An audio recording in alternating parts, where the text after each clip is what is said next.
வீரமங்கை வேலுநாச்சியார் இந்தியாவின் முதல் பெண் விடுதலை போராளி. மாண்புமிகு நடுவர் பெருமக்களே, என் அன்பார்ந்த ஆசிரியர்களே, என் இனிய நண்பர்களே, அனைவருக்கும் என் பணிவான வணக்கம்.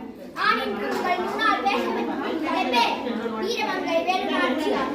இந்திய வரலாற்றில் பெண்கள் வீரன் பேசப்படும் போது முதலில் நினைவுக்கு வர வேண்டிய பெயர் வேலுநாச்சியார். இவர் இந்தியாவின் முதல் பெண் விடுதலை போராளி என்பதால் நாம் பெருமைப்பட வேண்டும். வீரமங்கை வேலுநாச்சியார் 1730ஆம் ஆண்டு தமிழ்நாட்டில் ராமநாதபுரத்தில் உள்ள சிவகங்கை மாவட்டத்தில் பிறந்தார்.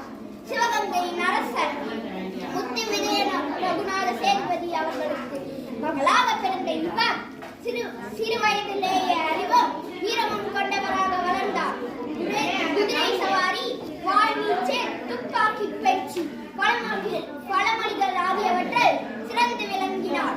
ஆங்கிலேயர்கள் அவரது கணவர் முத்து வடுகநாத பெருமாளை கொல்லப்பட்ட போதே வேலுநாச்சியாரின் மனம் உடையவில்லை. எதிர்த்து போராடும் உறுதியை எடுத்தார். அவர் ஹைதர் அலியின் ஆதரவுடன் ஒரு படையை உருவாக்கினார். ஆங்கிலேயர்களுக்கு எதிராக போர் நடத்தினார்.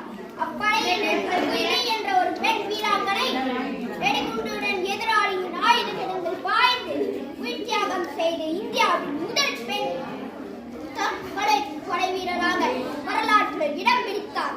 1780ஆம் ஆண்டு வீரமங்கை வேலுநாச்சியார்